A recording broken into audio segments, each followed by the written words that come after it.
শরণ্য ভৃত্যার্তিহ সংকীর্তন পিতা। কলিযুগের জীবের সদৌপাস্য ভক্তি রসিক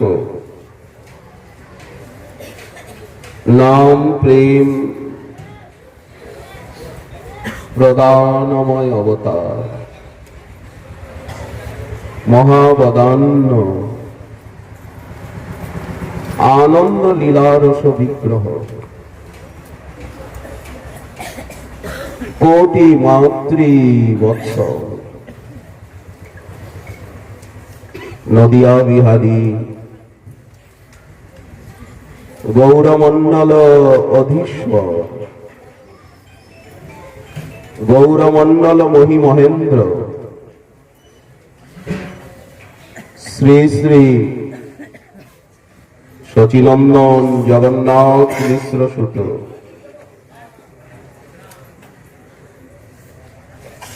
শ্রীমন মহাপ্রভুর এবং তদীয় অভিন্ন তনু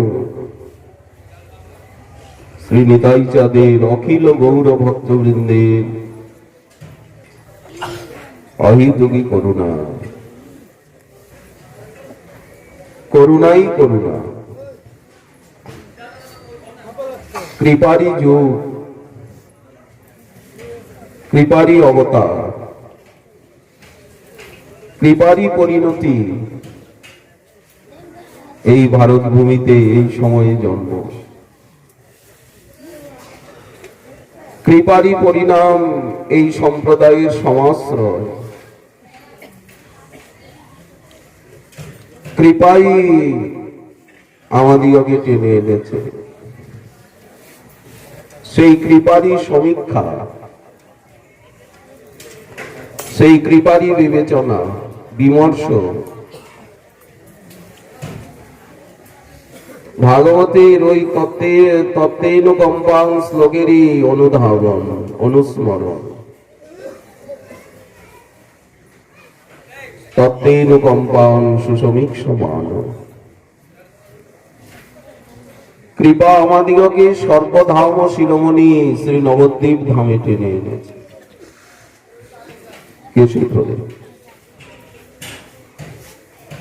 এইখানে প্রতিটি রজতনার প্রতি বারবার বন্দনা। ভগবতী ভাগীরথী, শ্রীপাঠ, সাতকুলিয়া, হরিহর ক্ষেত্র, হরিহর বলতে মহাবিষ্ণু, সদাশিব মিলিত মূরতি, আমাদের সীতানাথ অদ্বৈত প্রভূত হরিহর, যে আমরা দর্শন করে এলাম। এই খাতি অলকানন্দা, এখানেই সর্বতীর্থ সর্বধাম। মহাপ্রভুর ভিতরে যেমন সর্ব অবতার, সব অবতার সার শিরোমণি। সুরেশানাং দুর্গম গতিরতি শয়ন উপনিষদাম মুনীনাং সর্বস্বং প্রণত পটলিনাং মধুরিমা। বিনির্যাস প্রেম্ন নিখিল পশুপালাম্বুজদৃশাম। মহাপ্রভু যেমন সব অবতার সার শিরোমণি। এই সিদ্ধান্ত না মানলে তাকে গৌর ভক্ত বলা হয় না। এই সব সিদ্ধান্ত যেন আম্রের পল্লব। আপনাদের মতো ভক্ত কোকিলের সর্বদা বন্ধ। গৌর ভক্ত হতে গেলে এইসব সিদ্ধান্তে দৃঢ় বিশ্বাসী হওয়া উচিত যে মহাপ্রভু মহামহেশ্বরেশ্বরেশ্বর, সব অবতার সার শিরোমণি,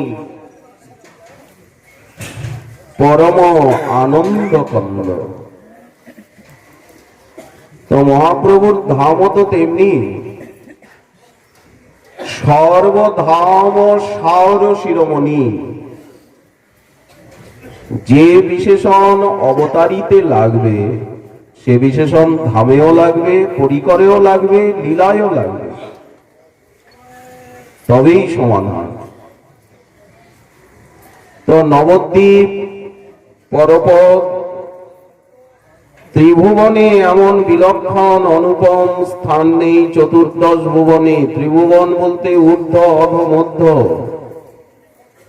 ত্রিলোকে, সেই নবদ্বীপ ধাম, সেখানে প্রতিটি রজকণা অজ ভব ত্রিদশ সমস্ত দেবতা তাদের দ্বারা বাঞ্ছিত এই রথ। শ্রীমন মহাপ্রভুর চরণ ধূলি, রাধারানীর চরণ রজির যে মহিমা, সেই মহিমান্বিতই এই নদিয়ার রথ। এই জন্য এই নবদ্বীপের রজির সেবা, ভগবতী ভাগীরথীর সেবা, এই খবর জঙ্গম আকাশ বাতাসের সেবা, নিষেবন, এই নিষেবনই আমাদেরকে গৌর প্রেম প্রদান করবে। ধামের আকর্ষণ শক্তি দেখুন। ধাম আমাদেরকে কৃপা করে কেশে ধরে টেনে এনেছে। সর্বাকর্ষক সর্বাহ্লাদক মহারসায়ন এই ধাম। ভগবানই ধাম রূপে আজ আমরা মহাপ্রভুকে এই চর্মচক্ষে দেখতে পাচ্ছি না, প্রেমাঞ্জনক ছুরিত ভক্তি বিলোচনের অভাবে। আপনারা দেখতে পাচ্ছেন, আমি দেখতে পাচ্ছি না, আমার সে নয়ন নেই, কিন্তু ধামকে দেখা যাচ্ছে। ধাম দর্শনে কোনো অসুবিধা নেই। ভাগীরথীকে দেখা যাচ্ছে, জননী জাহ্নবীকে। যে নবদ্বীপ ধামের স্মরণে প্রেম হয়, মোহন দাসের পদে আমরা পাই, যাহার স্মরণে প্রেম হয়। আজ আমরা সেই ধামে, সেই দিব্য রজে আমরা বিচরণ করছি। সেই ধাম রজে ওঠা বসা কত ভাগ্য! সত্যি আমরা সুমেধা। আপনাদের কৃপার আকর্ষণে আমাদেরও ভাগ্য হলো আপনাদিগকে দর্শন করবা। এই জন্য আপনাদের চরণ বারবার বারবার বন্দনা করি। আপনাদের চরণগুলি হৃদয়ে ধারণ করি, মস্তক বিভূষণ করি। এখানে উপস্থিত শ্রীখণ্ড বিভূষণ রসরাজ গৌরাঙ্গের আরাধক শ্রী নরহরি ঠাকুর, শ্রী রঘুনন্দন নিতাই যাদের দিলেন যারে সুমাল্য চন্দন। তো সেই নরহরি ঠাকুরের ভ্রাতুষ্পুত্র শ্রী রঘুনন্দন বংশীয় আমাদের গৌরগত প্রাণ স্নিগ্ধ মূর্তি সংকীর্তন প্রিয় বঙ্কুবিলাস ঠাকুর মহোদয় এবং শ্রীমান মহাপ্রভু জন্মস্থানের মহান্ত মহারাজ শ্রী অদ্বৈত দাস বাবাজি মহারাজ, আমাদের রামকৃষ্ণ মান্না মহোদয়, যার মুখে চৈতন্য ভাগবত, চৈতন্য চরিতামৃত কথা বড়ই মনজ্ঞ পুলক জাগায়, এবং ওনার জামাতা শ্রী সুমন জানা মহোদয়, এবং ইতিপূর্বে যার কথামৃতে আপনারা আপ্যায়িত হচ্ছিলেন, অপরাধ সম্বন্ধে তিনি যে আমাদিগকে সতর্ক করছিলেন, নামাপরাধ, সেবাপরাধ, ধামাপরাধ, বৈষ্ণবপরাধ সম্বন্ধে এবং অপরাধ ভঞ্জনী স্থান দেবানন্দ পণ্ডিত চাপাল গোপালকে যে মহাপ্রভু কৃপা করলেন, এই স্থানেই সকলকে প্রেম দিলেন। যারা যারা নিন্দা করেছিল, মহাপ্রভুকে চিনতে পারেনি নদিয়াবাসী, সকলে এখানে এসেই শরণ নিল। চৈতন্য ভাগবতে অন্তখণ্ডের 3য় অধ্যায়ে এই স্থানের লীলা বর্ণিত হয়েছে। যিনি আমাদিগকে আস্বাদন করাচ্ছিলেন, আমাদের গুরু ভ্রাতা, পরম সুবক্তা, সুসিদ্ধান্তবিদ, আচরণ পরায়ণ, উনি মাতৃসজীবের প্রশংসা করছিলেন। কিন্তু আমি ওনার প্রতি সবসময়ই গুরু বুদ্ধি পোষণ করি। তিনি আমার অভিভাবক, আমার রক্ষক, আমার পালক, মাতৃসজীবের পোষক। উনি যা বলেন বলুন, ওনার ভাষা, কিন্তু আমারও তো ব্যক্তিগত ভাষা আছে। আমি সমস্ত গুরু ভাইদের ভিতরে নিজের গুরুদেবকেই দেখতে চেষ্টা করি, এবং বৈষ্ণব মাত্রেই, সাধু মাত্রেই, ভক্ত মাত্রেই আমাদের গুরু। এই উদার দৃষ্টি নিয়ে যদি আমরা চলি, তাহলেই বৈষ্ণব অপরাধের থেকে আমরা বাঁচতে পারব। সাধু মাত্রেই আমাদের গুরু, ভক্ত মাত্রেই গুরু, বৈষ্ণব মাত্রেই গুরু। কারণ গুরুতত্ত্ব, ভক্ত তত্ত্ব ব্যাপক তত্ত্ব। ভগবত তত্ত্ব যেমন ব্যাপক তত্ত্ব, বিভু তত্ত্ব, সর্বত্র যৎস্যাৎ সর্বত্র সর্বদা, তেমনি গুরুতত্ত্ব ব্যাপক তত্ত্ব, ভক্ত তত্ত্ব ব্যাপক তত্ত্ব, ভক্তি তত্ত্ব ব্যাপক তত্ত্ব। এই জন্য গুরু ভাই মাত্রই শ্রী গুরুদেবের প্রতিনিধি, বৈষ্ণব মাত্রেই শ্রী গুরুদেবের প্রতিনিধি, ভক্ত মাত্রেই গুরুদেবের প্রতিনিধি। এই জন্য আমাদের সামনে উপস্থিত পরম মাননীয়, পরম আদরণীয়, বন্দনীয় শ্রী স্বরূপ কৃষ্ণ দাস বাবাজি মহারাজ জি, পণ্ডিতজি মহারাজ উপস্থিত, আমি সকলের চরণ বন্দনা করি। সকলের প্রতি আন্তরিক শ্রদ্ধা, কৃতজ্ঞতা, বিনম্রতা, কৃপা ভিক্ষা, আত্মনিবেদন, আকুতি, অনুগতি, প্রীতি জ্ঞাপন করি। যাই হোক, এতক্ষণ ভূমিকা বা অবতরণিকা মুখে দুটি কথা বলা হলো। এখন বাস্তব প্রসঙ্গে আমরা চৈতন্য ভাগবতে ওই অন্তখণ্ডের 3য় অধ্যায়ের সারমর্ম। সময়টি হচ্ছে 1514 খ্রিস্টাব্দ নাগাদ। শ্রীমন মহাপ্রভু সন্ন্যাস নিয়ে একবার মাত্র শ্রী গৌরমণ্ডলে এসেছেন, মাত্র একবার। জননী এবং জন্মভূমি, এ যে স্বর্গ হতেও গরীয়সী, মর্যাদা পুরুষোত্তম শ্রী রামচন্দ্রেরই এটি উক্তি। বাল্মীকি রামায়ণে জননী জন্মভূমিশ্চ স্বর্গাদপি গরীয়সী, বাল্মীকি রামায়ণেরই কথা, সুক্তি, সুক্তি। প্রভু বললেন, আমি জননী জাহ্নবীর সেবা করব, প্রাণ ভরে গঙ্গা দর্শন করব,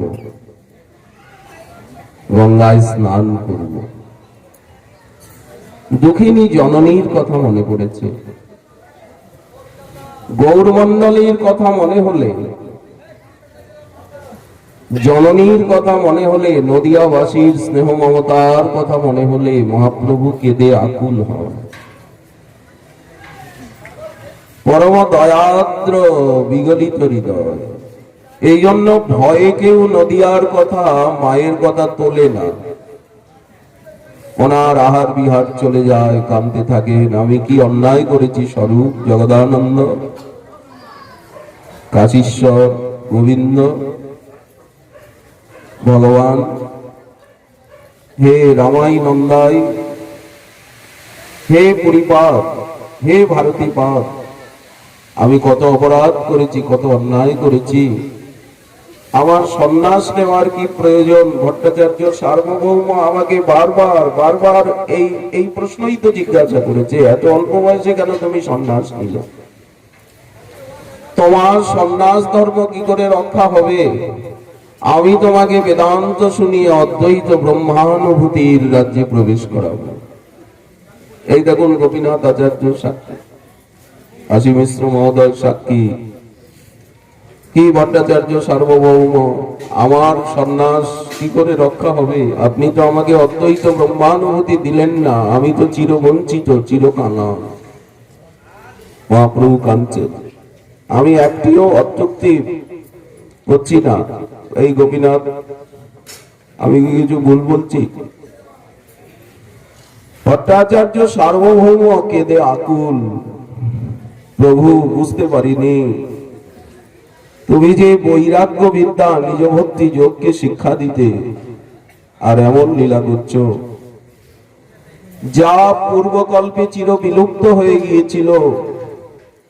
সেই ভক্তি দিতেই তো তুমি অবতীর্ণ হয়েছো প্রভু, কেন এত কাঁদো? কেন গঙ্গা যমুনার ধারা তোমার নয়নে? তুমি এত বিনম্রতা কেন প্রকাশ করো দয়াময়? প্রভু যেন আকুল ব্যাকুল। মথুরা ধাম দর্শনে যাব, বৃন্দাবন, মহাপ্রভু নীলাচলে আছেন, কিন্তু নদিয়া লীলা, নীলাচল লীলা, বৃন্দাবন লীলারই প্রকাশক এবং পরিপুষ্টি কর এবং বিতরণকারী লীলা। বৃন্দাবন লীলাকেই প্রকাশ করতে নদিয়া লীলা, নীলাচল লীলা। বৃন্দাবন লীলারই আস্বাদনময়ী লীলা নদিয়া লীলা, নীলাচল লীলা, পৃথক নয়। নদিয়া লীলা, নীলাচল লীলা বৃন্দাবন হতে সর্বথা পৃথক হয়েও পৃথক নয়, চির অপৃথক।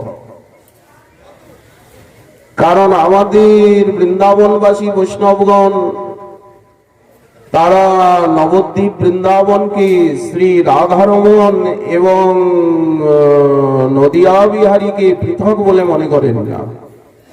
একই বৃন্তে দুটি ফুল, যেমন রাধা কৃষ্ণকে পৃথক বলে মনে করেন না, তেমনি তদ্বয়ং চৈক্যমাপ্তম, যেমন রাধা মাধব একাত্মানৌ ভুবি পুরা, তেমনি মহাপ্রভু যে তদ্বয়ং চৈক্যমাপ্তম, এই সিদ্ধান্তের মতোই নদিয়া লীলা, বৃন্দাবন লীলা, নীলাচল লীলাকে এক বলে মনে করে। দুহে মিলি হয় যে মাধুর্য। অনবরত দুই লীলায় স্থিতি, দুই লীলার আস্বাদনেই ভজন জীবনের মাধুর্য প্রকটিত হয়। কিন্তু এটি বোঝা বা অনুভব করা কঠিন, কিন্তু কঠিন নয়। যেভাবে আমরা পাঠ কীর্তন শ্রবণ করছি তাতে কঠিন নয়। সাধুগুরু প্রসাদে ইহাজি আস্বাদে, এই আস্বাদনের পরিপাটি হচ্ছে এই হরিকথা। এই তোমার লীলা সুরধ্বনিতে অবগাহন, এই লীলা শিখরিণী অনবরত হরিলীলা শিখরিণী পান। এই জন্য মহাপ্রভু যে নবদ্বীপ লীলা করছেন, বৃন্দাবনকেই প্রকাশ করছেন। এই যে নীলাচলে লীলা করছেন, জগন্নাথকে নিয়ে খেলছেন, হরিনামকে নিয়ে খেলছেন, এই বৃন্দাবন লীলাকেই আস্বাদন করছেন। পয় রাসে স্থিরে স্ফুরদুপবনালি কলনয়া, মুহুর বৃন্দারণ্য স্মরণ জনিত প্রেম বিবশ, ক্বচিৎ কৃষ্ণা বৃত্তি প্রচল রসন ভক্তি রসিক। সমগ্র চৈতন্য চরিতামৃত চৈতন্য ভাগবত অনুশীলনে মননে ভক্তির রত্নাকরের অনুশীলনে চৈতন্য চন্দ্রোদয়ের নাটকের শ্রবণে মননে এই পরম সত্য সামনে আসে। এই জন্য মহাপ্রভু সর্বদা বৃন্দাবনের অনুধ্যান, বৃন্দাবনে যাও এলেন পানিহাটি হয়ে,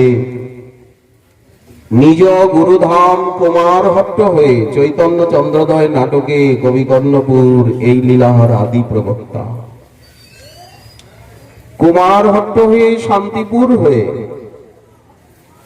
প্রভু বিদ্যা বাচস্পতির গৃহে ওপারে সার্বভৌম ভট্টাচার্যের ভ্রাতার গৃহে এসে নির্জনে। কিন্তু সূর্যোদয় হলে সকলে যেমন জানতে পারে অন্ধকার দূরে যায়, তো মহাপ্রভু তো কোটি সূর্য অপেক্ষাও আলোকোজ্জ্বল, আনন্দ রস উজ্জ্বল। এই জন্যই তো আনন্দ লীলাময় বিগ্রহ। সবাই জানতে পারলেন বিদ্যা বাচস্পতির গৃহে প্রচন্ড ভিড়। এমন ভিড় ব্যাসাবতার বৃন্দাবন দাস ঠাকুর বলছেন যে সারা বনাঞ্চল গুলো, যত বাগিচা গাছপালা অলি গলি এগুলি সব পথ হয়ে গেল। যত ঝোড় জঙ্গল ছিল সব মানুষ চলে চলে চলে চলে পথ বানিয়ে ফেলল। মহাপ্রভু নির্জন প্রিয়।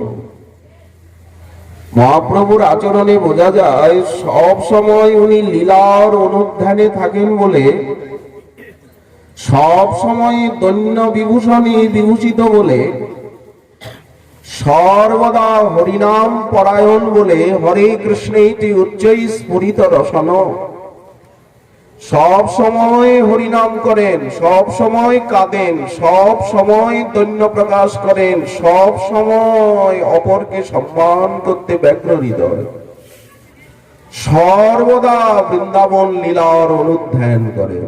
এই জন্য নির্জন বিহারী ভিতর বাড়িতে আছে। লোকে এসে বাচস্পতি ঠাকুরকে ধরছে, এবং মহাপ্রভুর প্রিয় হরিধ্বনি হরিনাম করছে জোরে জোরে। আসা মাত্রই তো প্রেম হয়ে গেছে। মহাপ্রভুকে দর্শন করব, মহাপ্রভুর ভজন করব, ওই চরণে আত্মনিবেদন করব, এই সংকল্প মাত্রেই হৃদয়ে প্রেমের সঞ্চার হয়। কোন প্রেমের সঞ্চার? রাধা প্রেমের সঞ্চার। যে গৌরাঙ্গের নাম লয় তার ভয় প্রেমোদয়। দূরত শ্রবণে দূরত দর্শনে, যেমন ভাগবত শ্রবণের ইচ্ছা মাত্রই হৃদয়ে প্রেমের সঞ্চার হয়, তবেই তো হরি অবরুদ্ধ হন। তেমনি মহাপ্রভুর দর্শনের ইচ্ছা, ভজনের ইচ্ছা, ওই চরণে আত্মনিবেদনের ইচ্ছা মাত্রেই হৃদয়ে প্রেমের সঞ্চার হয়, হরিনাম উদিত হয়, অশ্রুকম্প পুলক হয়, ভক্তি সিদ্ধান্তের আলো হৃদয়ে এসে যায়। প্রেম এসে গেল তো সবকিছুই তো এসে গেল। প্রেমের উদয় মাত্রে ভবরোগ চলে গেল, অন্ধকার চলে গেল।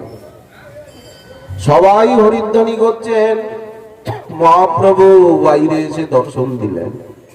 সবাই চরণে পড়ে কান্নাকাটি করছে, প্রভু এক গ্রামে জন্মেছি, তুমি এখানে 24 বছর লীলা করেছ, আমরা তোমায় চিনতে পারিনি, বুঝতে পারিনি। আজ তোমার মহিমা, গজপতি প্রতাপ রুদ্রদেব, উৎকল নরেশ তোমার চরণে লুণ্ঠিত, আমাদের মহেশ্বর বিশারদের পুত্র সার্বভৌম তোমার কিঙ্কর, তোমার মহিমা বুঝতে পারিনি প্রভু, ক্ষমা করে দাও। এত ভিড় হয়ে গেল, কত নৌকা ডুবে যাচ্ছে, কত লোক সাঁতার কেটে পার হচ্ছে, যেন ধূলিকণাগুলি মানুষ হয়ে উঠে দাঁড়ালো, দেব নরে মিশামিশি হয়ে গেল।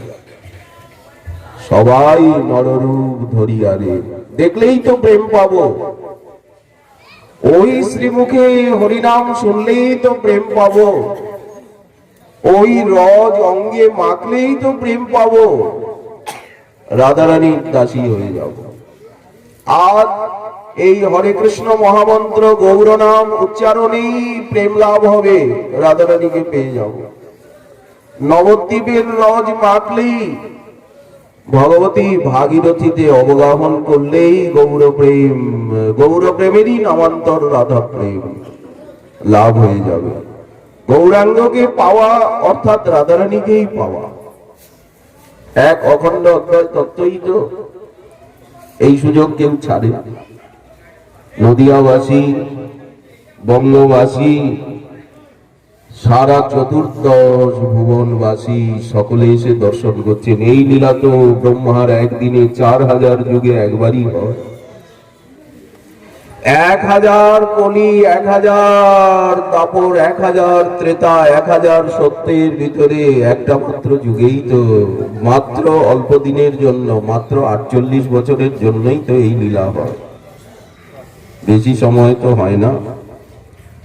তার ভিতরে প্রথম 24 বছরের 20 বছর, 21 বছর তো প্রভু বাল্য পৌগণ্য কৈশোর লীলার আবেশেই কাটান, নিজেকে প্রকাশ করেন না। এই তো দানের সময়, গয়ার থেকে এসেই তো দান, এর আগে তো দান নয়, গোপন। তো এখনই তো পাওয়ার সময়, এখনই তো নেওয়ার সময়। এই জন্য সকলে এত ভিড়, সকলে নিচ্ছেন, সকলকে দিচ্ছেন। এইটাই তো গৌরলীলার বৈশিষ্ট্য। পাত্রা পাত্র বিচারণং ন কুরুতে নস্যং পরং বিক্ষতে নহিনবা কাল প্রতীক্ষ প্রভু।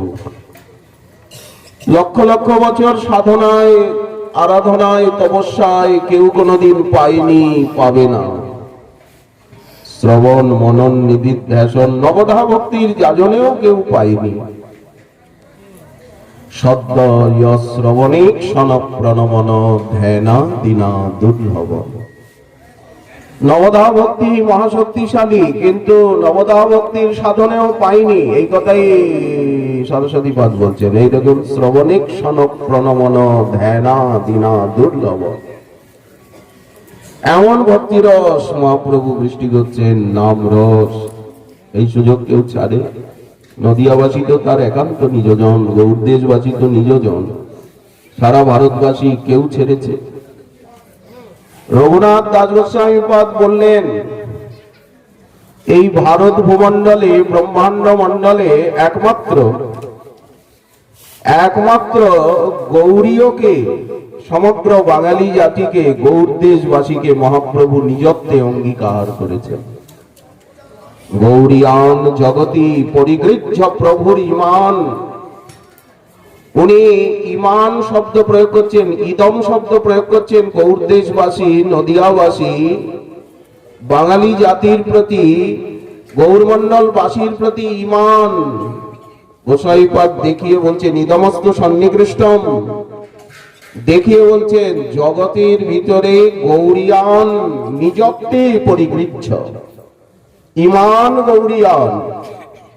এই গৌর ভক্ত, এই বাঙালি জাতিকে, এই বঙ্গভূমিকে, অখণ্ড বঙ্গভূমিকে, অখণ্ড বাঙালি জাতি, যতদূর পর্যন্ত বাংলা ভাষা, যতদূর পর্যন্ত বাংলা অক্ষর, ইমান গৌরিয়ান জগতি, ভারত ভূমণ্ডলে, ব্রহ্মাণ্ড মণ্ডলে প্রভু পরিগৃহ নিজত্বে, একান্ত আপন বলে স্বীকার করে নিয়ে তাদের উনি জনক হয়েছেন, পিতা হয়েছেন। সেই কোটি মাতৃ পিতৃ বৎসল প্রভু সমগ্র বাঙালি জাতির মাতা পিতা হয়েছেন। আমাদের মাতা পিতা মহাপ্রভু। আর চিন্তা আছে? এই শচীনন্দন আমাদের মাতা পিতা। একথা রূপ গোস্বামী পাদ বললেন অনর্পিত শ্লোকে। শচীনন্দন আমাদের মাতা, বাৎসল্যে মাতৃকোটি। আর চিন্তা আছে? আর কি আমাদের প্রেমের অভাব আছে? জ্ঞান বিজ্ঞান সমৃদ্ধি সম্পন্নতা সেবার কোনো অভাব আছে? এই কথাটুকুকে বিশ্বাস করলে জনক ইব, তিনি আমাদের পিতা হয়ে পরিদেশন আমাদেরকে আদেশ করলেন যে এইভাবে চলো, এইভাবে চলো, অমানি মানদ হয়ে সর্বদা কৃষ্ণ নাম নাও। ব্রজে রাধা কৃষ্ণ সেবা সব সময় মানসে করো, তাহলে আর অপরাধের ভয় নেই। অপরাধ দাঁড়াবে কোথায়? গঙ্গায় যদি প্রবাহ থাকে, জলঙ্গি নদীতে প্রবাহ কম, কারণ যেখানে জলঙ্গি নদী পদ্মার সঙ্গে মিলিত হয়েছে সেখানে আটকে দেওয়া হয়েছে, ওই জন্য জলঙ্গি নদীতে প্রবাহ নাই। তলা দিয়ে প্রাকৃতিক ভাবে কিছু আছে, কিন্তু বাইরে প্রবাহ নেই বলে ওদিকে বন্ধ। জলঙ্গি নদী যেমন মজে গেছে, কেন? এর কারণ কি বলেন? প্রবাহ নেই। ঠিক তেমনি সাধন জীবনে যদি প্রবাহ না থাকে, অর্থাৎ নিরন্তর হরিনাম, হরিকথা, ভক্ত সঙ্গ, হরিসেবা, হরিচিন্তন যদি না থাকে, তখনই অপরাধ মজে যায়, কচুরিপানায় ভরে গেছে। কিন্তু যদি সর্বদা অবিশ্রান্ত নাম হয়, হরিকথা কানে যায়, ভক্তির সঙ্গ হয়, তাহলে তো অজ্ঞান অবিদ্যা আসতে পারে না। আর অজ্ঞান অবিদ্যার থেকেই তো অপরাধ হয়। অপরাধটা কে করায়? অজ্ঞান অবিদ্যা। যদি অজ্ঞান অবিদ্যা পরাজয় হয় ভক্ত সঙ্গে, নিরন্তর সাধনে, তাহলে অপরাধ দাঁড়াবে কি করে? প্রবাহ আছে, গঙ্গায় যেমন প্রবাহ। মহাপ্রভু এই সমস্ত শিক্ষা আমাদেরকে স্নেহময় পিতার মতো দিচ্ছেন। মহাপ্রভুই তো আমাদের গুরুদেব। বাইরের যে মহান্ত গুরু, ভক্ততত্ত্ব গুরু, দীক্ষা গুরুই বলুন, শিক্ষা গুরুই বলুন, বিদ্যা গুরুই বলুন, 24 গুরুই বলুন, মহাপ্রভু আর 2 গুরু বেশি করে দিলেন, তৃণ আর বৃক্ষ, তাহলে 26 গুরু হয়ে গেল। যাই বলুন, তারা তো সব ভগবানের প্রতিনিধি, ভগবানেরই প্রতিভু, করুণাময় প্রভুরই তো করুণা, নাকি আলাদা কোনো করুণা? কারুণ্য ঘনাঘনত্বম। তো গুরুতত্ত্ব, গুরুরূপে তো মহাপ্রভু, মহাপ্রভুই তো ভক্ত রূপে, মহাপ্রভুই তো গুরু রূপে, রাধারানী তো ভক্ত রূপে, রাধারানী তো গুরু রূপে। এই জন্য আমরা যদি মহাপ্রভুকে গুরু বলে মানি, রাধারানীকে গুরু বলে মানি, আর কোনো ঝঞ্ঝাট নাই। গুরু অবজ্ঞা অপরাধ নাই, ভক্ত অবজ্ঞা অপরাধ নাই। যে অপরাধের সমাধান বলা হচ্ছিল, অপরাধের ক্ষমাপণ বলা হচ্ছিল, এই দেখুন দেবা চাপাল গোপাল তাই বললেন বৈষ্ণব বন্দনার সামনেই, আভোগে শ্রীকৃষ্ণ চৈতন্য নিত্যানন্দ না জানিয়া আমি নিন্দিনু বৈষ্ণবগণ মানুষ বলিয়া। গুরুদেবকে মানুষ দেখছি, ভক্তকে, বৈষ্ণবকে মানুষ দেখছি, এই মনুষ্য জ্ঞানের থেকেই তো অপরাধ হচ্ছে। সেই অপরাধের থেকে হরিনাম বন্ধ হয়ে যাচ্ছে, শাস্ত্র জ্ঞান লুপ্ত হয়ে যাচ্ছে। তারপরে এই যে ভক্তি সন্দর্ভে গোস্বামীপাদ যা অপরাধের লক্ষণ বললেন, প্রাচীন এবং আধুনিক অপরাধের যে লক্ষণ বললেন, স্বভক্তিকৃত মানিত্য এবং ভক্তি চমক বস্তুন্তরাভিনিবেশ, ভজন শৈথিল্য ইত্যাদি ইত্যাদি যে এসে গেল। তো মহাপ্রভু আমাদেরকে পিতা হয়ে, গুরু হয়ে শিক্ষা দিচ্ছেন। মহাপ্রভুই তো গুরু, মহাপ্রভুই তো পিতা, রাধারানী তো গুরু, রাধারানী তো আমাদের সবকিছু। লক্ষ্য স্থির হয়ে গেল, আর লক্ষ্য এদিকে ওদিকে যাচ্ছে না। তখন আর গুরু বৈষ্ণব ভক্তের বিক্রিয়া চোখে পড়ছে না। তো মহাপ্রভু পিতা হয়ে, মাতা হয়ে আমাদিগকে শিক্ষা দিচ্ছেন। আচ্ছা, মহাপ্রভুর শিক্ষাই হচ্ছে সমস্ত আমাদের গৌরীয় গৌরব গ্রন্থাবলী, গৌরীয় গৌরব গ্রন্থগুচ্ছ, পুরো ভাগবতী মহাপ্রভুর শিক্ষা। কারণ মহাপ্রভু ভাগবত নিয়েই তো অবতীর্ণ হয়েছেন। আমাদেরকে তো ভাগবতের আরাধনা, গ্রন্থ ভাগবত, ভক্ত ভাগবতের আরাধনাই তো জানালেন। প্রেম যে পাবো, গ্রন্থ ভাগবত এবং ভক্ত ভাগবতের অনুশীলনে আনুগত্যেই তো পাবো, অন্য তো পাওয়ার কোনো রাস্তা নেই।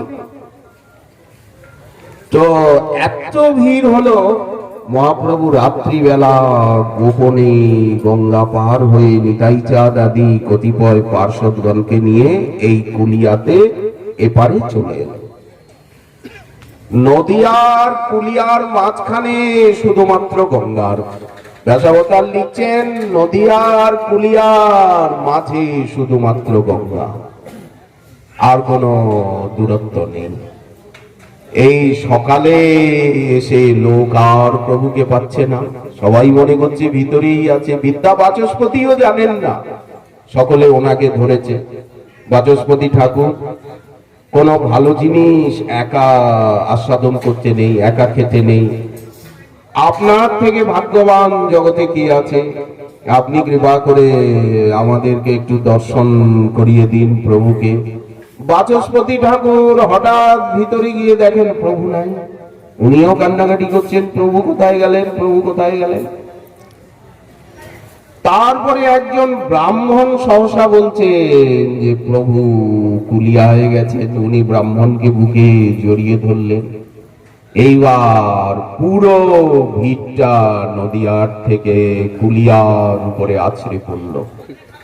এমন ভিড়, চারিদিকে থেকে লোক আসছে, লোক আসছে, লোক আসছে।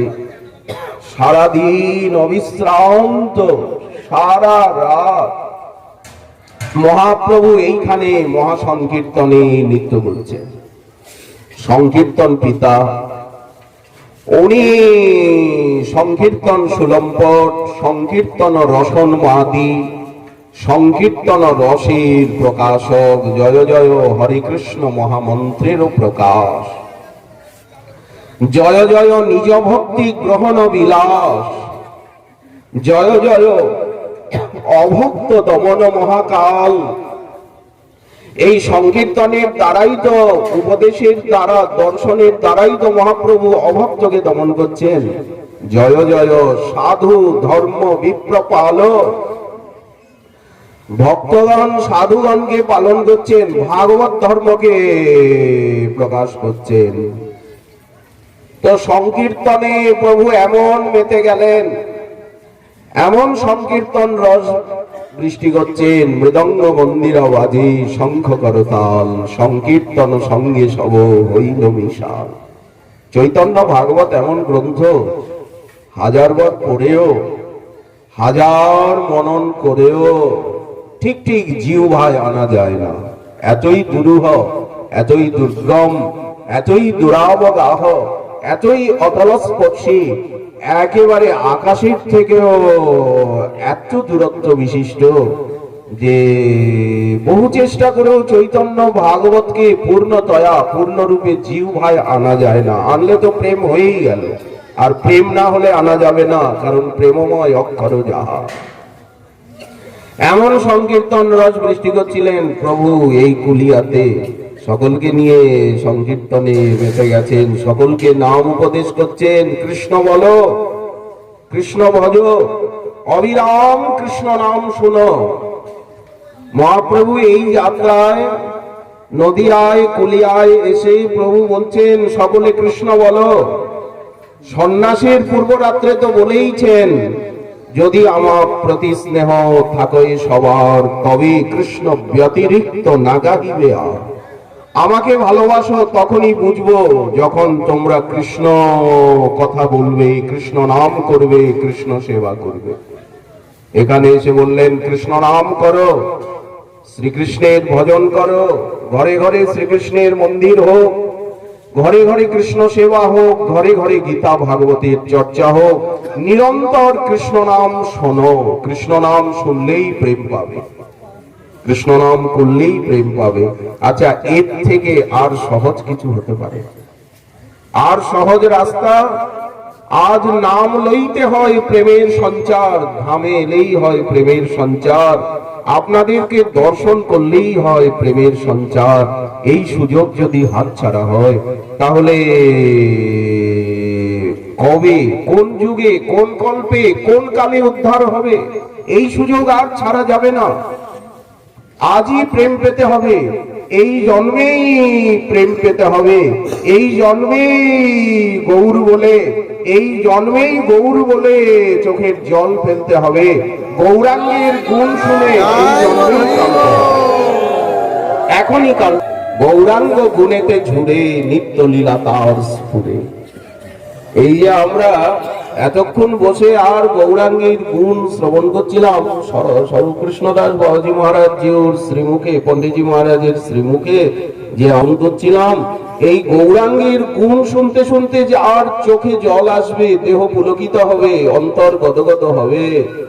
তিনিই তো প্রেম পেয়ে যাবেন, তিনি নিত্য নবদ্বীপ লীলা দেখতে পাবেন, চৈতন্য ভাগবতে যা যা লেখা আছে তা দেখতে পাবেন।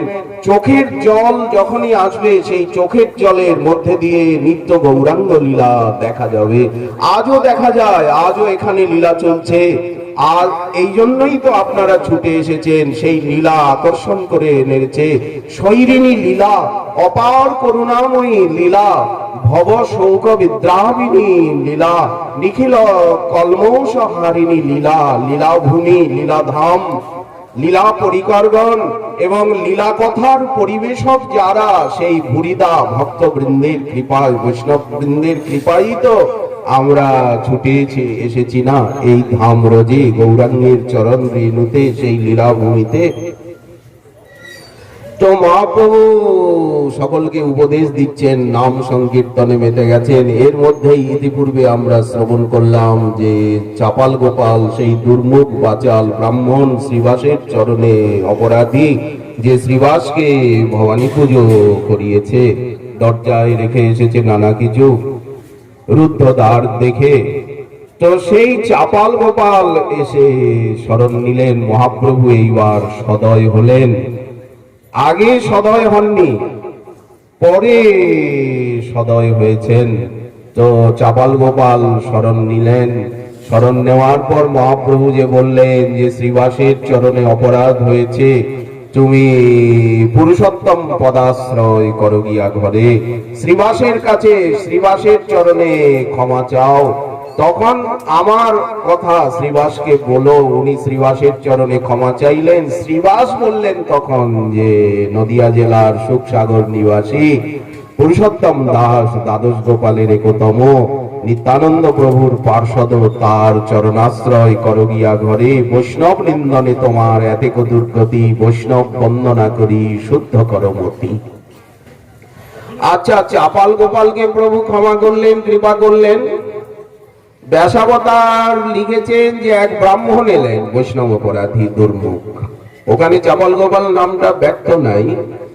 দুর্মুখ বৈষ্ণব অপরাধী এক ব্রাহ্মণ, বাচাল ব্রাহ্মণ এলেন, তাকে প্রভু কৃপা করলেন, ক্ষমা করলেন। তারপরে দেবানন্দ পণ্ডিত এলেন। দেবানন্দ পণ্ডিত এতকাল এখানে শুক্লাম্বর ব্রহ্মচারীর মতোই উনি পরম শান্ত, দান্ত, তপস্বী, জিতেন্দ্রীয়, সর্বদা ভাগবতের চর্চা করেন। সব সময় ছাত্রদেরকে উনি ভাগবত পড়ান। কিন্তু হলে হবে কি, ওই যে একটা হৃদয়ের শুষ্কতা দোষ, একটা বাঁশি যেমন অধরামৃত পেয়েও বংশী অন্তঃসার শূন্য হতে পারছে না, বাঁশির একটা দোষ কি? ব্রজবালা বললেন যে উনি এত অধরামৃত ঢেলে দিচ্ছেন, কিন্তু বাঁশির অন্তঃসার শূন্যতা যাচ্ছে না, ফাফা বাঁশি ভরছে না। তেমনি দেবানন্দ পণ্ডিতের হৃদয় অন্তঃসার শূন্য। শ্রীবাস পণ্ডিত কান্নাকাটি করছিলেন। মহাপ্রভু যখন এইখানে গৃহস্থ লীলা প্রকাশ করছিলেন, শ্রীবাস পণ্ডিত কান্নাকাটি করছিলেন। একদিন যাই তো উনি কিরকম ভাগবত পড়ান, কিরকম ভাগবতের আলোচনা করেন শুনে আসি গিয়ে। তো ভাগবত শ্রবণ করে শ্রীবাসের প্রেমাবেশ উনি রোদন করছিলেন। দেবানন্দ পণ্ডিত ভক্তি বোঝে না, বলে এ আবার কি আপদ। শ্রীবাস বামুন এসে পড়াবার সময় কান্নাকাটি আরম্ভ করলো, শেষে মূর্ছিত হয়ে পড়ে গেল। পড়াগড়ি যাচ্ছিল, পড়াশোনার ব্যবধান হচ্ছে। ছাত্রদেরকে ইঙ্গিত করলেন, ছাত্ররা চ্যাংদোলা করে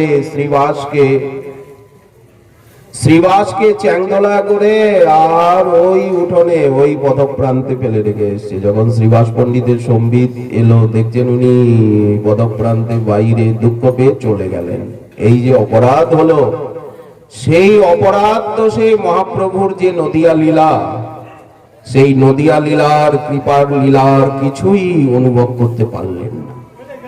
সন্ন্যাসের পরে মহাপ্রভুর মহিমা শুনে কিছু ওনার হৃদয় বিগলিত হলো। এর মধ্যে বক্রেশ্বর পণ্ডিত এসে উপস্থিত হলেন। এই বক্রেশ্বর পণ্ডিত, যার স্মরণে সঙ্গে গায়ের বাতাসে প্রেম হয়, এখানে বক্রেশ্বরের মহিমা ব্যাসাবতার বলছেন। তো সেই বক্রেশ্বর পণ্ডিতের সঙ্গ প্রসঙ্গ সেবায় সেই অপরাধটা গেল। বৈষ্ণব অপরাধ কিসে যায়? বৈষ্ণবের সঙ্গে, বৈষ্ণবের সেবায়, বৈষ্ণবের আদরেই বৈষ্ণব অপরাধ যায়। তো এখন মহাপ্রভুর চরণে শরণ নিতে ইচ্ছা জাগলো। দেবানন্দ পণ্ডিত এখানে এসে উপস্থিত হলেন। মহাপ্রভুর চরণে শরণ নিলেন, আত্মনিন্দা করে। মহাপ্রভু বললেন, কোনো চিন্তা নেই, যে মুখে তুমি বিষ পান করেছ, নিন্দারূপী বিষ, সেই মুখে তুমি অমৃত পান করো। সর্বদা কৃষ্ণ নামামৃত, কৃষ্ণ কথামৃত পান করো বিপ্রব, তাহলে এই অপরাধ চলে যাবে। বৈষ্ণবের স্তুতি, বৈষ্ণবের স্তব, বৈষ্ণবের মহিমা তুমি কীর্তন করো, ভক্তির মহিমা কীর্তন করো, কৃষ্ণ কথা কীর্তন করো। তুমি তো পণ্ডিত কবি, তুমি কৃষ্ণ গুণগান বর্ণন করো, লেখো, কৃষ্ণ কথা কৃষ্ণ কবিত্ব বর্ণন করো, লেখো, অপরাধ যাবে। নামামৃত পান করো, কথামৃত পান করো, লেখো, বলো।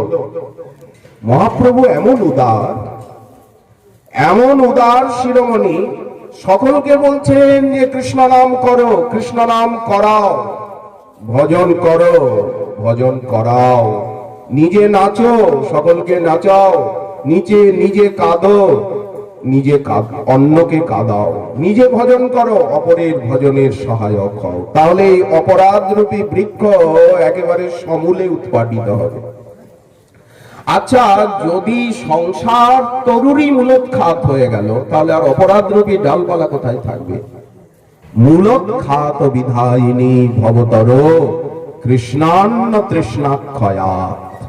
যখন ভগবত চরণ, ভগবত প্রেম প্রাপ্তি ছাড়া অন্য কোন তৃষ্ণাই মনে স্থান পাবে না, তখন ভবতরু, এই সংসার রূপী বৃক্ষই তো ভেঙে পড়ে যাবে।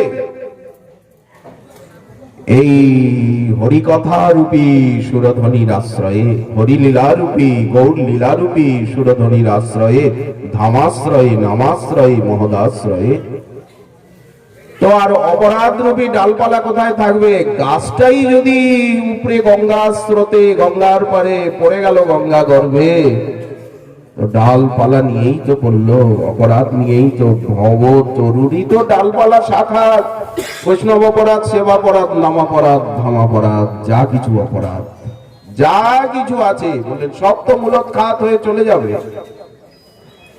কৃষ্ণান্ন তৃষ্ণাক্ষয়াৎ, অন্য তৃষ্ণার থেকেই তো অপরাধ আসে। অহংকার, অভিমান, অসৎসঙ্গ, অসৎ জ্ঞান থেকেই তো অপরাধ আসে। তো মহাপ্রভু দেখুন কেমন উদার, শুধু ক্ষমা করছেন না, শুধু নাম প্রেমের মালা পরিয়ে দিচ্ছেন তা নয়, সকলকে আদেশ করছেন, মোর আজ্ঞায় গুরু হইয়া কারো সর্বদেশ। যারে দেখো, সকলকে, আপনাদেরকে, সকলকে, প্রাচীন আধুনিক বর্তমান ইদানীন্তন তদানীন্তন সকলের প্রতি মহাপ্রভুর এক আজ্ঞা, অপরাধের ভয় করছো, নাম সুধা, কীর্তন সুধা, কথা সুধা পান করো, ভক্তি সুধা পান করো, লীলা শিখরিণী পান করো।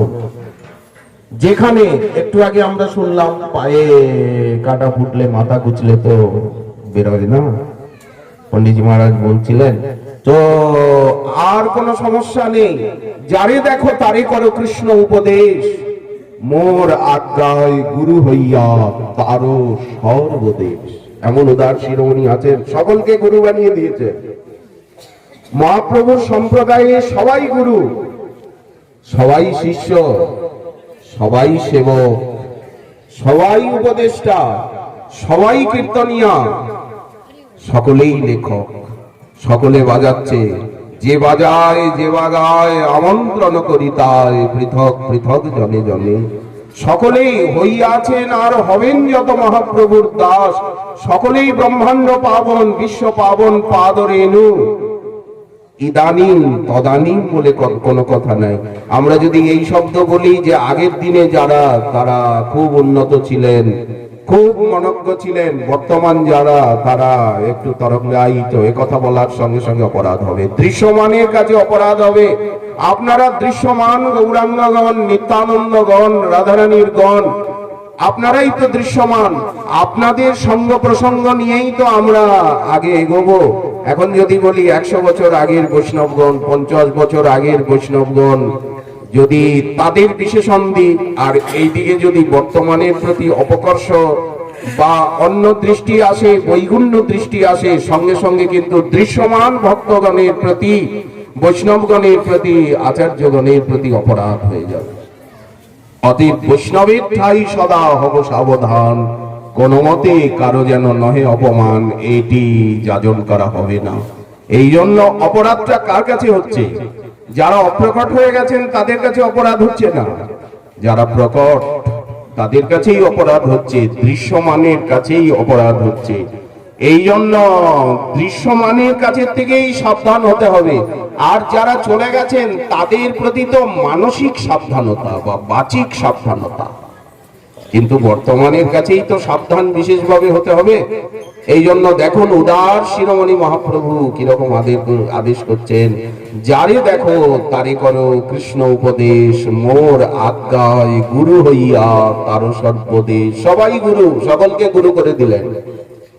কভু না বাঁধিবে তোমা বিষয় তরঙ্গ, ভজন করলে, হরিনাম করলে, হরি কথা বললে, লোককে নাম মন্ত্র দিলে, লোককে এই পথে টেনে আনলে, গৌর ভক্তগণ একা একা উদ্ধার হতে চান না, তারা একা খেতে চান না, তারা একা আস্বাদন করে তৃপ্ত হন না, তারা অত ক্ষুদ্র চেতা নন। এই জন্য মহাপ্রভু বলছেন, তথাপি যদি কিন্তু কিন্তু কিন্তু কিন্তু তোমার মতে আসে, মনে আসে মনান্তর মতান্তর, তো বলি কভু না বাঁধিবে তোমা বিষয় তরঙ্গ, পুনরপি এই ঠাই পাবে মোর সঙ্গ। দেখুন, ওইছে দয়ালু অবতার, ওইছে দাতা নাহি আর, তার গুণ কেহ নারে বর্ণিবারে। তার গুণও যেমন বর্ণনা করা যায় না, নবদ্বীপ ধামের মহিমাও বর্ণনা করা যায় না, গৌর ভক্তির মহিমাও, গৌর ভজনের মহিমাও বর্ণনা করা যায় না। পুরো কৃপাটাই রাধারানীর কৃপা। গৌরাঙ্গের কৃপা বলতেই রাধারানীর কৃপা, গৌরাঙ্গ বলতেই আমাদের রাধারানী, গৌরাঙ্গ বলতেই আমাদের রাই কিশোরী।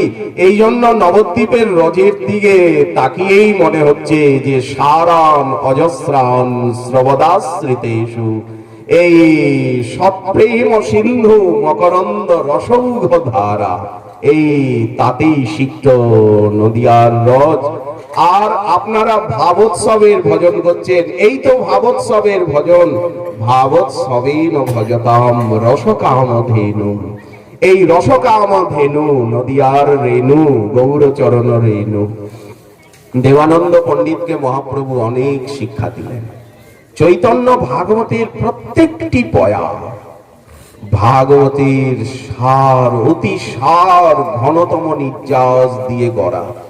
যারা ভাগবত বারবার অধ্যয়ন করে, হৃদয়ে ধারণ করে, কণ্ঠ করে, বারবার ভাগবতের প্রবচন করে, এইবার চৈতন্য ভাগবত খুলবেন, সঙ্গে সঙ্গে চোখে জল আসবে।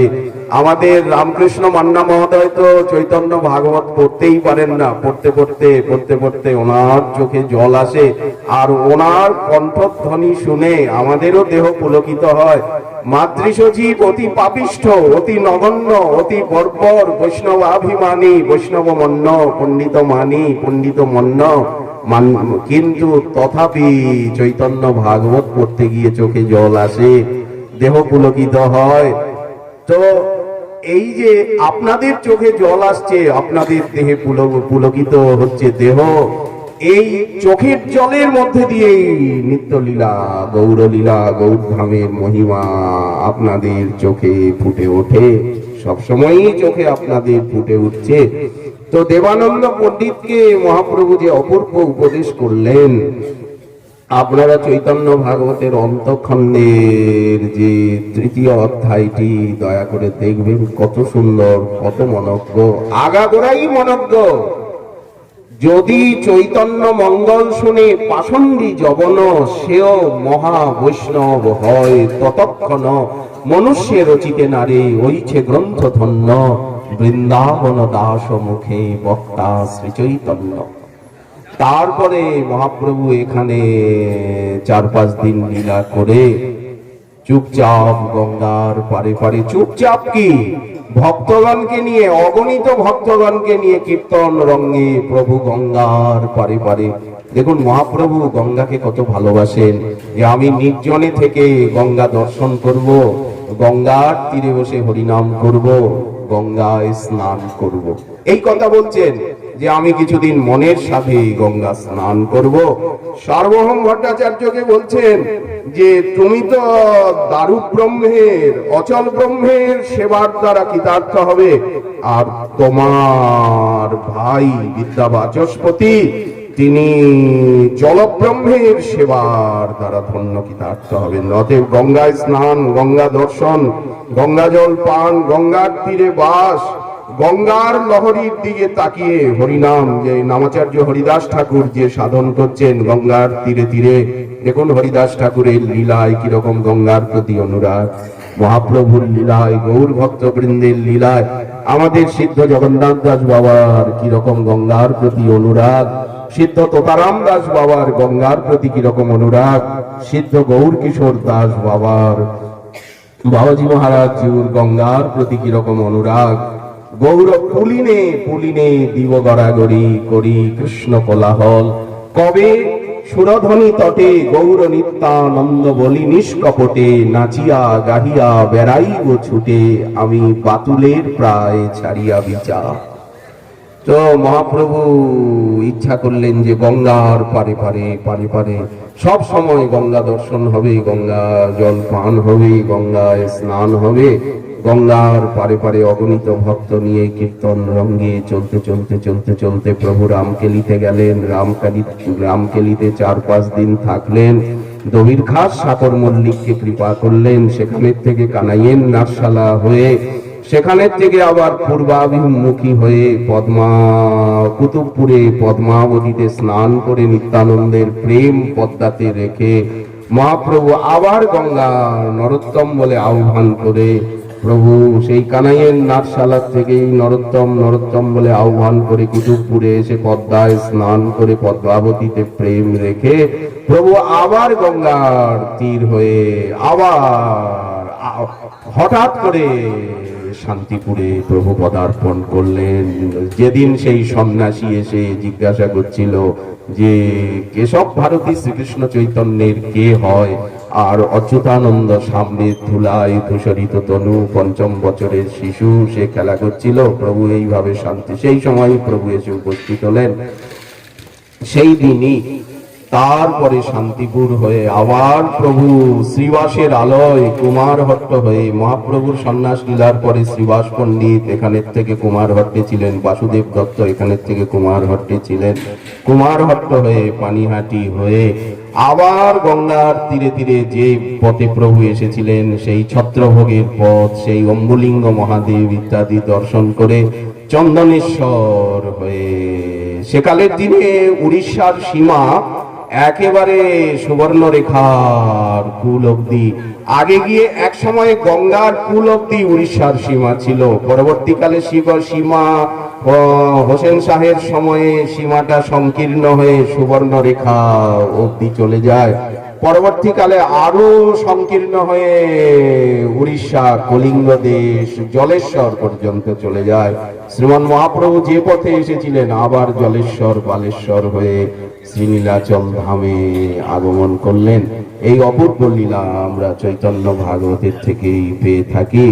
তো এই অংশটুকু আপনাদের শ্রোতব্য নয় বা আপনাদের শ্রবণীয় বিষয়বস্তু বা এখানের সঙ্গে সম্পর্কিত নয়। আগের অংশটুকু পর্যন্ত মহাপ্রভু গঙ্গার তীরে তীরে তীরে তীরে রামকেলি যাত্রা করলেন। এইখানেই এই আলোচনার বিশ্রাম।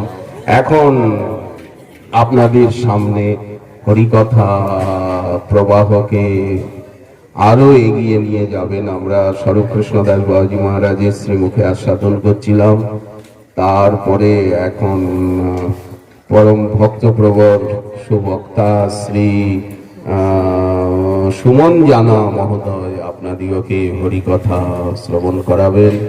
সকলের প্রতি, তার প্রতিও আমরা আন্তরিক কৃতজ্ঞতা, বিনম্রতা, শুভাকাঙ্ক্ষা, অভিনন্দনা, শুভ আশিস জ্ঞাপন করি। সকলের চরণ বন্দনা, গোসাইজির চরণ বন্দনা এবং সমস্ত ভক্তবৃন্দ